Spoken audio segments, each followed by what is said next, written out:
मित्रांनो, देवाऱ्यात देव असतो आणि भक्तांच्या हृदयात भाव असतो. पण त्याच देवाच्या दरबारात जर पैशांचं बाजार मांडला गेला तर सामान्य माणसाने दाद कोणाकडे मागायची? आपण देवाला नवस बोलतो, श्रद्धेने दानपेटीत आपली कष्टाची कमाई टाकतो, कारण आपला विश्वास असतो की हा पैसा सत्कारणी लागेल. पण जर याच दानपेटीवर डल्ला मारला गेला तर आज आपण अशा एका बातमीबद्दल बोलणार आहोत, जिने संपूर्ण महाराष्ट्र, कर्नाटक आणि आंध्र प्रदेशातील लाखो भाविकांचे काळजात धस्स. बातमी आहे श्री क्षेत्र आदमापूरच्या संत बाळूमामा देवस्थानाची. ज्या बाळूमामांनी आपलं संपूर्ण आयुष्य लोकांच्या कल्याणासाठी आणि मेंढ्यांच्या सेवेसाठी वेचलं, त्याच बाळूमामांच्या नावाने चालणाऱ्या ट्रस्ट मध्ये तब्बल 60 कोटी रुपयांचा महाघोटाळा उघडकीस आलाय. आणि धक्कादायक बाब म्हणजे या घोटाळ्यात केवळ खाजगी लोकच नाही तर खुद्द सरकारी अधिकारी आणि देवस्थानाचे सचिव सामील असल्याचा आरोप आहे. सर्वांना हादरून टाकणारी गोष्ट म्हणजे या घोटाळेबाजींना फक्त पैशांवरच डल्ला मारला नाही, तर बाळूमामांच्या जीवाभावाच्या मानल्या जाणाऱ्या पवित्र मेंढ्यांचाही परस्पर विक्री केली असल्याचा आरोप होतोय. नेमकं काय घडलं आदमापूरमध्ये? हा 60 कोटींचा आकडा आला कुठून? सरकारी अधिकाऱ्यांनी आपला पदाचा गैरवापर कसा केला आणि बाळूमामांच्या विश्वासाला तडे देणारे हे लोक नेमके कोण आहेत? आजच्या या व्हिडिओमध्ये आपण या संपूर्ण प्रकरणाची मुळापासून चीरफाड करणार आहोत. व्हिडिओ शेवटपर्यंत नक्की पहा, कारण सत्य जाणून घेणे हा प्रत्येक भक्तांचा अधिकार आहे. कोल्हापूर जिल्ह्यातील भुदरगड तालुक्यात वसलेले आदमापूर हे गाव म्हणजे केवळ नकाशातील एक टिपका नाही, तर लाखो भाविकांचे श्रद्धास्थान आहे. संत बाळूमामांच्या वास्तव्याने आणि चमत्काराने पावन झालेली ही भूमी वर्षभर इथे भक्तांची मांदियाळी असते. अमावस्या असो, पौर्णिमा असो वा बाळूमामांचा भंडारा उत्सव, भक्तांची पावले आपोआप आदमापूरच्या दिशेला वळतात. बाळूमामा हे केवळ धनगर समाजाचे नव्हे, तर सर्व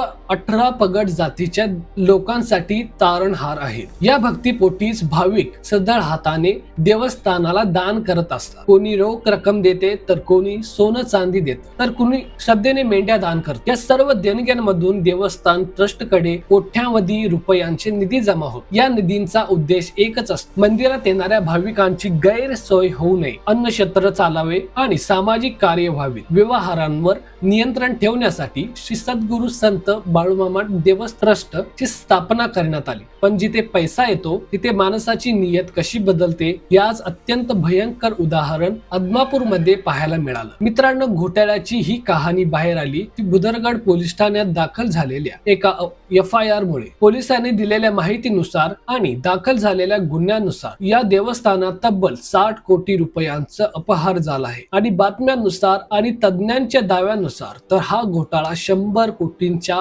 घरातही जाऊ शकतो. पण सध्या पोलिसांच्या दप्तरी 60 कोटींचा आकडा नोंदवला गेला आहे. आता प्रश्न पडतो की इतका मोठा घोटाळा एका रात्रीत झाला असेल का? तर मुळीच नाही. हा प्रकार गेल्या अनेक महिन्यांपासून किंबहुना वर्षांपासून अत्यंत पद्धतशीरपणे सुरू होता. या घोटाळ्यांचे मुख्य सूत्रधार कोण आहेत हे ऐकून तुमच्या पायाखालची जमीन सरकेल. या प्रकरणात ज्यांच्यावर गुन्हे दाखल झाले आहेत त्यांतील पहिलं आणि सर्वात मोठे नाव आहे रागिनी झुंजारराव खडके. या कोण आहेत? तर या कोल्हापूरच्या तत्कालीन धर्मदाय निरीक्षक, चॅरिटी इन्स्पेक्टर आणि बाळूमामा देवस्थानाच्या तत्कालीन प्रशासकीय तसंच कार्याध्यक्ष आहेत. ज्या सरकारी अधिकाऱ्यांवर देवस्थानाच्या पैशांचं रक्षण करण्याची, पारदर्शकता ठेवण्याची कायदेशीर जबाबदारी होती, त्याच अधिकाऱ्यांवर आता पैशांची अफरातफर केल्याची गंभीर आरोप आहे. दुसरं मुख्य नाव आहे रावसाहेब बिराप्पा कोनकेरी. हे गडिंग्लज तालुक्यातील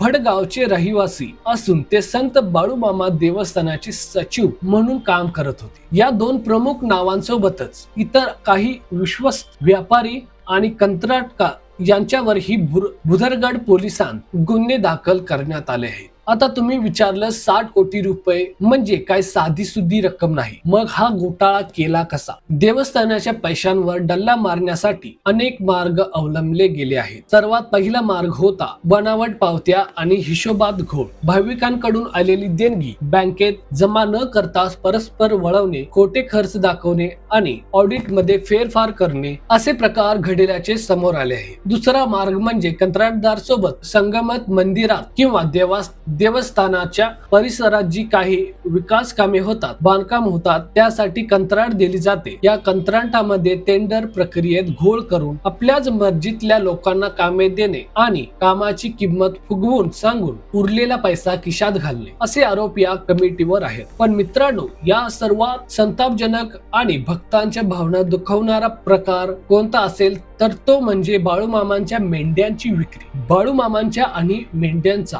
किती घनिष्ठ संबंध आहे हे प्रत्येक भक्ताला माहित आहे. बाळूमामांनी आयुष्यभर मेंढ्या राखल्या. आजही बाळूमामांच्या मेंढ्यांचा कळप महाराष्ट्र आणि कर्नाटकभर फिरत असतो. या मेंढ्यांचा मुक्काम ज्या शेतात असतो त्या शेतात सोनं होतं अशी शेतकऱ्यांची ठाम श्रद्धा आहे. भाविक अत्यंत श्रद्धेने बाळूमामांच्या मेंढ्या दान करतात. पण या पदाधिकाऱ्यांनी काय केलं? पैशाच्या लालसेपोटी या लोकांनी देवाला दान करून आलेल्या श्रद्धेचे प्रतीक असलेल्या मेंढ्यांची बाजारात परस्पर विक्री केल्याचा भयंकर आरोप त्यांच्यावर ठेवण्यात आला आहे. देवाच्या नावावर आणलेला पैसा खाल्ला तो खाल्ला, पण देवाच्या लाडक्या मेंढ्यांचाही या लोकांनी बाजार मांडला. हा केवळ आर्थिक भ्रष्टाचार नाही, तर हा लाखो भाविकांच्या श्रद्धेचा, त्यांच्या आस्थेचा बाजार आहे. हा प्रकार जेव्हा हळूहळू उघडकीस येऊ लागला तेव्हा भक्तांमध्ये दबक्या आवाजात चर्चा सुरू झाली. काही सहज ग्रामस्थ आणि भाविकांनी यावर आवाज उठवला. शेवटी पुराव्यांनी जुळवाजुळव करून भुदरगड पोलीस ठाण्यात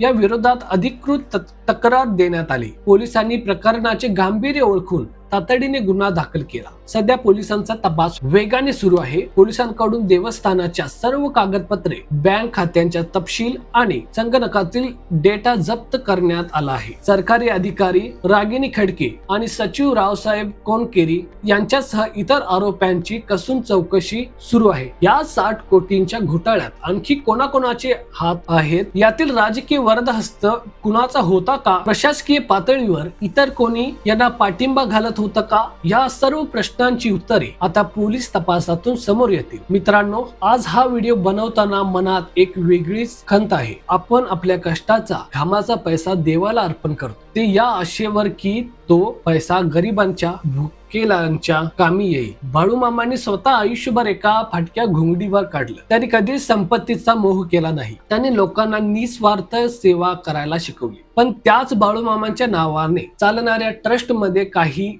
लालची लोक बसतात आणि भाविकांच्या विश्वासातील गळा घोटतात. गुन्हा दाखल झाला आहे, तपास होईल, कदाचित आरोपींना शिक्षाही होईल. पण जे भक्तांच्या श्रद्धेला तडे गेले आहेत त्यांचं काय? देवांच्या पैशांवर डल्ला मारणारे हे लोक काय सुखाने झोपू शकतील? बाळूमामांच्या भक्तांची एक धारणा असते, बाळूमामांच्या दरबारात उशिरा न्याय मिळेल, पण अंधेर नक्कीच नाही. ज्यांनी बाळूमामांच्या नावाने खोटेपणा केलाय त्यांना बाळूमामा कधीच माफ करणार नाही. तुम्हाला या संपूर्ण प्रकरणाबद्दल काय वाटतं? सरकारी यंत्रणा आणि कारभारांनी ट्रस्टाच्या कारभारांमध्ये कशा प्रकारे पारदर्शकता आणली पाहिजे? भाविकांनी दिलेला पैसा योग्य ठिकाणीच खर्च होतोय यांची खात्री करण्यासाठी काय उपाययोजना केल्या पाहिजे? तुमचे विचार, तुमचा संताप, तुमच्या सूचना मला खाली कमेंट बॉक्स मध्ये नक्की सांगा. कारण अशा विषयांवर आपण बोललो नाही तर उद्या दुसऱ्या एखाद्या देवस्थानावर असेच घोटाळे तयार होत. देवस्थाने ही भक्तीची केंद्र राहिली पाहिजेत, भ्रष्टाचाराची अड्डे नाही. माहिती महत्वाची वाटली असेल तर व्हिडिओला जास्तीत जास्त लोकांपर्यंत शेअर करा. प्रत्येक भक्तांना सत्य समजलं पाहिजे. असा निर्भीड, सडेतोड खरी माहिती देणाऱ्या व्हिडिओसाठी आमच्या डी मराठी या युट्यूब चॅनलला सबस्क्राईब करायला विसरू नका. मी रजा घेतो. सत्य आणि न्यायाच्या लढ्यात आपण पुन्हा भेटू. धन्यवाद. जय बाळूमामा.